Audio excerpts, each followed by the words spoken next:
In this episode, we talk about the closure of a CBI case and the concerns it raises. We also talk about the Supreme Court granting bail to AAP leader Sanjay Singh. But first, we talk about the declining population of the Great Indian Bustard. Hi, I am Niharika Nanda, and you are listening to Three Things, the Indian Express news show.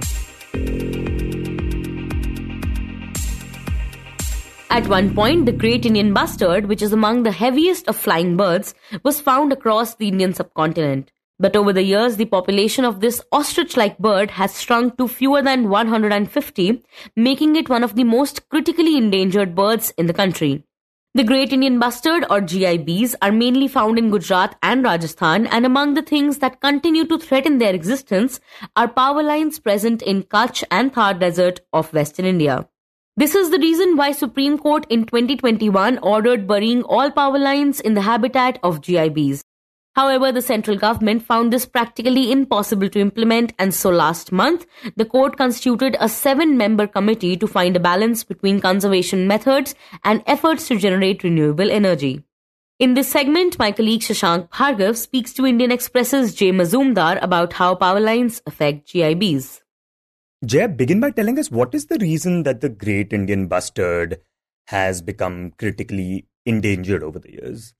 The first reason is the usual suspect because of hunting. They were quite popular as a game bird. So across Rajasthan and in central India, also in some parts of South, hunting was quite common. And then with the spread of irrigation, as we know that in the beginning of the last century, the irrigation canals took water to the arid parts of Rajasthan and other western parts of the country, and the dry, arid landscape was slowly transformed. Not so slowly, in fact, quite rapidly transformed into agricultural fields. So that was a major trigger for habitat loss. So these are the two broad reasons. One is hunting and other is loss of habitat. So by 2008 or 9, the numbers were down to below 250. And from there, the slide continues. Right. And besides the fact that they were hunted and their habitat has reduced, another reason why the numbers have been going down over the years is power lines. Could you talk about what makes the Great Indian Bustard so vulnerable to power lines? Yeah, all birds are vulnerable to power lines. All species that fly are vulnerable to power lines. But bustards have this particular issue of bigger size, so they can't maneuver very swiftly and they can't spot the power lines from a distance, because unlike some other species who have a very good peripheral vision around their head and almost the entire hemisphere above their head, raptors and bustards, they have kind of a blind spot above their head, and they have a tendency to stretch their head to scan the ground below. And when they do that, they are virtually flying blind in the direction to their motion. So that's one reason that they can't spot the power lines from a distance. And by the time they spot the lines, probably because of their big size and slow maneuvering, they become particularly vulnerable. But all species die to power lines, even the smaller ones, the sparrows, and the bigger ones like vultures. We have recorded cases of such deaths. And in one WI study in 2020, in an area of about 4,000 square kilometer in the bustard habitat in the Thar landscape, they counted and then estimated that approximately 80,000 birds die every year to power lines. Okay, and Jay, just to be clear, while flying, many of these birds can't see the power lines, so they end up crashing into them and dying, right? Yeah, largely that's the reason. But in case of the bustards and raptors, there is this added danger of frontal blind spots and the big size, which don't allow them to move or maneuver very swiftly. So that's the added risk. Right, and Rajasthan had estimated that power lines kill around 84,000 birds of multiple species every year. And just talking about the Great Indian Bustard, there was a study that estimated that even 4 power lines induced mortalities per year was sufficient to cause the extinction of this species within 20 years. And considering these dangers, back in 2021, the Supreme Court had ordered that these power lines should be buried irrespective of the cost factor. Could you talk a bit more about what the Supreme Court had said back then and the kind of things it had suggested? So the issue is quite new because a typical bustard habitat, the arid landscape in the desert, it's quite empty. So we don't have too many people living there and not too many power lines naturally. So in the last decade and a half, so we realized that these are the areas where we have great potential for solar and also wind energy. So these turbines and solar parks came up, and to evacuate the power lines had to be laid. The issue is that since the habitat of the bird is already squeezed to below 10% of its historic range. There was a time when these birds were available everywhere, from Odisha to Tamil Nadu, across the country. So now we have this only small pocket where they survive, and probably the only viable population is in the third landscape of Rajasthan. So here, if a species which now number below 150, probably below 130, so if there are additional mortality due to the power lines, even 3, 4, 5 a year, that's high enough to cause extinction, say, over a decade or two. So the court said that in this critical bustard habitat, all power lines, they should go underground, and there should be strict monitoring before new power lines are allowed to come up overhead. So it formed a committee, a 3-member committee, and told the committee that all lines which can be buried underground should go underground immediately, and all other lines in the bustard habitat should be fitted with bird diverters. These are small contraptions which you put at a regular interval. They hang from the power cable and they divert the birds so that they don't come into contact with the power line. But 3 years since the judgment, we haven't seen much progress on that. Some diverters have been installed, but they are not always of good quality. And then there are some issues with the maintenance. Some just simply fell off. And so far as Rajasthan is concerned, they had a list of 4 power lines which had to go underground in the prime bustard habitat, which of a total length of 104 kilometers, but no progress has been made so far. Right, and talking about the 2021 order, the government had said that it's practically impossible to bury the power lines and follow the Supreme Court order, especially over long distances. Talk about the reasoning that the government is giving here. Yeah, the government's ground is both technical and financial. Their first argument is that there is a physical limitation in terms of the drums which contain these cables. They can't go beyond a particular size in terms of weight. So the length of a single piece of cable which would go underground is limited. And over a long distance, this would require multiple joints. And if you have so many joints in a power line for evacuation, high tension power line, then it would cause extra heat. There will be generation loss. There will be issue with maintenance. If there is a fault, then if it's underground, then the fault detection would become difficult, would take more time, and that would cause longer plant downtime and all that. And also it is said that this cost may run into thousands of crores, and which is not really proportional to the benefit it would yield. So those are the government's grounds. But at the same time, as we have mentioned in our article, that 2 years back, the power minister told the parliament that undergrounding of power lines is part of India's new policy. And we have already done undergrounding of multiple power lines, and those high voltage power lines, the maximum length was mentioned was 35 kilometers. And the power lines we are talking about in the bustard habitat, they range between 15 to 45 kilometers. So it's not really much longer in that sense.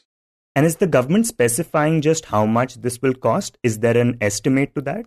No, the power ministry did not say exactly how much it may cost, but it just gave an idea saying that spending thousands of crores is not feasible. But another estimate which came from the state government and WII, Wildlife Institute of India, on the specific expenditure for the Supreme Court order mitigation measures, that was something like 280 or 290 crore, and that would take care of undergrounding this 104 kilometers of power line, and also installing bird diverters across all the lines, all the power lines in the bustard habitat. And Jay, right now we are talking about the power lines, but is there anything being done to counter other things that endanger the Great Indian Bustard? Yeah, in the state of Rajasthan, where they declared bustard their state bird in 2013, and they also launched Project Bustard within the state, where the only viable population is found. So they have a captive breeding center where 2 years back, the first captive breeding happened successfully, the first ever. Also, they have done some protection of nesting sites, and measures involve fencing the sites so that the predators, the dogs mainly, who have now grown in numbers in that area, they don't come and damage the eggs. So those efforts are on, but ultimately all these efforts, including captive breeding, the purpose is to supplement the wild population. So unless the wild habitat is secure, these efforts will not come to much. And Jay, how do conservationists and other experts see this problem? Because as far as power lines are concerned, one can argue that, they might be necessary for people living in that region. Yeah, the issue is that how much is the bare minimum necessity? As I have mentioned before, that the power lines in the third landscape, we have a total of 25 power lines that add up to 1,350 kilometers. But in the Supreme Court order, it is mentioned that the top priority where we need to underground is only 104 kilometers. So in terms of scale, that's not really much. And now we also have to wait for the recommendation of the Supreme Court Committee, because in this order, the court was quite inclined that freeing the entire bustard area, which is about 88,000 square kilometer, may be a very big ask, but the priority area is only about 13,000 square kilometer, which is quite feasible that way. And the petitioner in the case, he is asking for about 20,000 square kilometer to be made free of overhead lines. So now it is up to the court-appointed committee, the court, and ultimately the government to decide if they will concede the bare minimum for the survival of a species.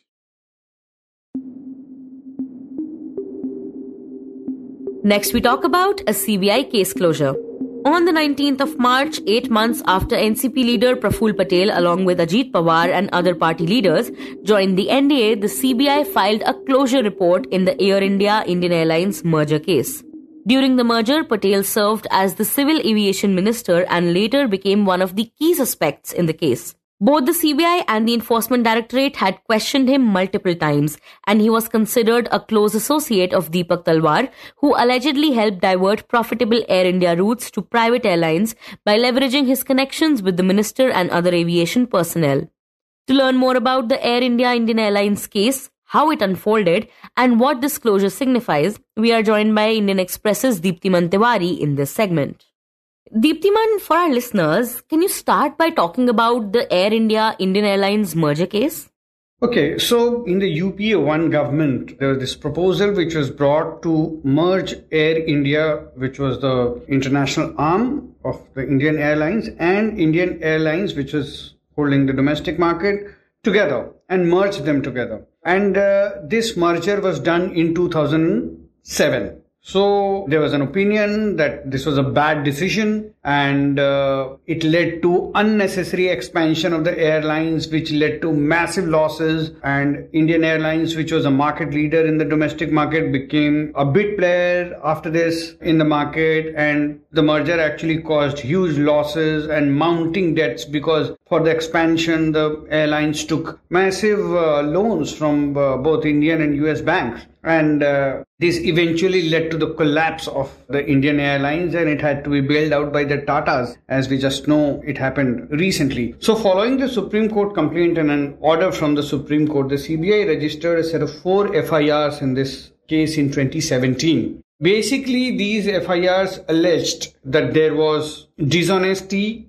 and personal interest involved in AIIA merger and leasing of aircraft from private players. Then there was another issue of purchase of 111 aircraft from Airbus and Boeing.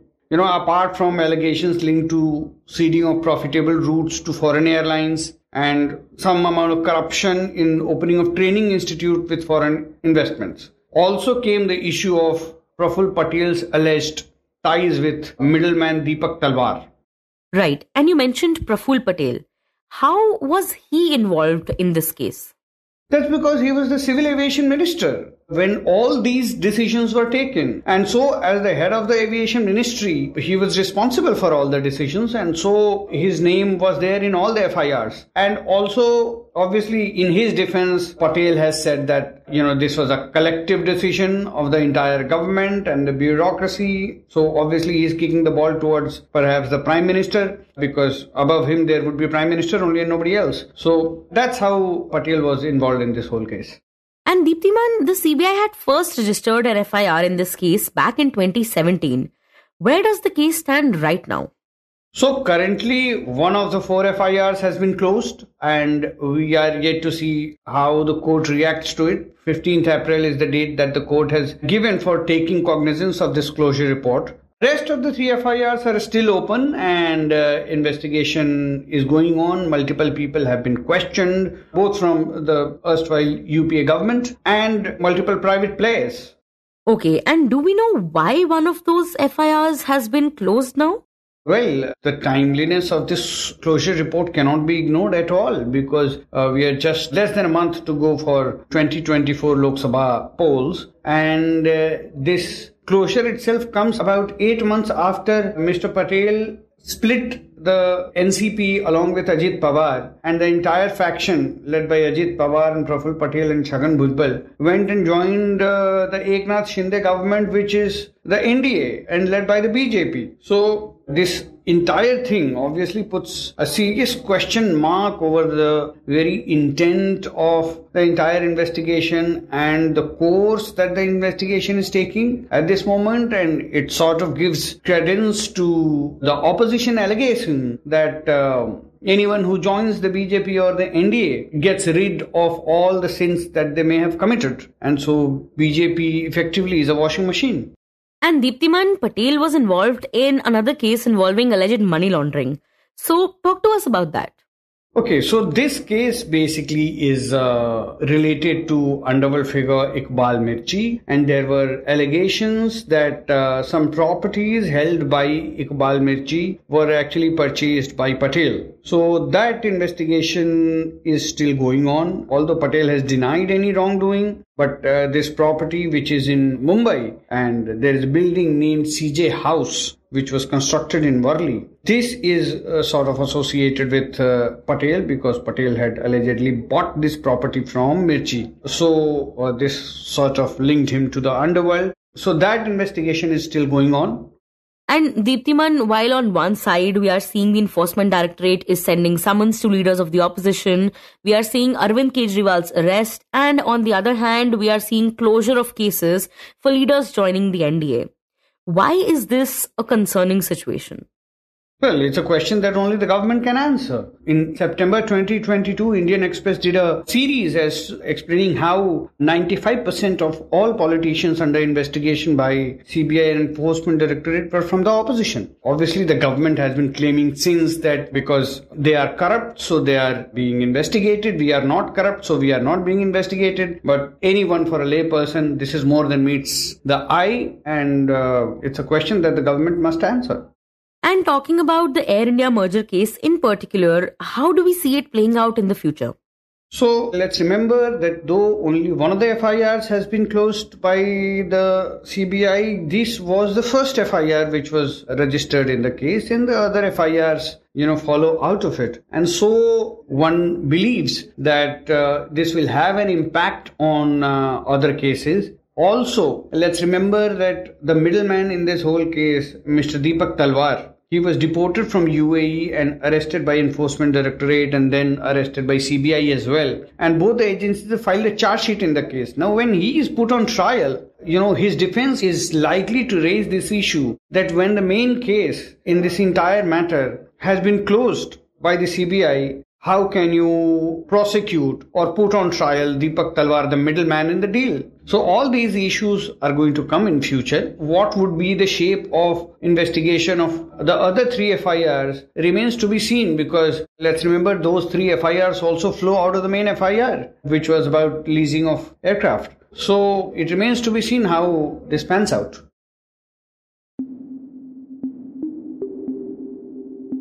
And in the end, we give an update on Enforcement Directorate's crackdown on AAP leaders. The Supreme Court yesterday granted bail to Aam Aadmi Party leader and Rajya Sabha MP Sanjay Singh, who was arrested by the Enforcement Directorate in connection with the investigation in the Delhi liquor policy scam case. A bench presided over by Justice Sanjeev Khanna granted bail to Singh after the Enforcement Directorate said that it did not have any objection to granting relief to Singh. The bench, also comprising Justices Dipankar Datta and P.B. Varale, clarified that it had not said anything on the merits of the case. Singh, who was represented by senior advocate A.M. Singhvi, said that the case raises important questions about the power to arrest and the need to arrest in cases under Prevention of Money Laundering Act. The senior counsel submitted that there was nothing against Singh except for statements of approval, which can always be improved. Seeking the court's intervention, he submitted that there is a clear violation of Section 19 of PMLA. Singh was also not a flight risk or egregious threat so as to be denied bail, he contended. Singhvi said that Singh was not named initially in the case. He said that the only allegation on grounds of arrest and remand is rupees 1 crore handed over 2 times by accused turned approver Dinesh Arora, a businessman. There is no corroboration by any eyewitness apart from someone turning approver. You were listening to 3 Things by the Indian Express. Today's show was edited and mixed by Suresh Pawar and produced by Shashank, Bhargava and me, Niharika, Nanda. If you like the show, then do subscribe to us wherever you get your podcasts. You can also recommend the show to someone you think will like it. Share it with a friend or someone in your family. It's the best way for people to get to know about us. You can also tweet us at Express Audio and write to us at podcasts@indianexpress.com.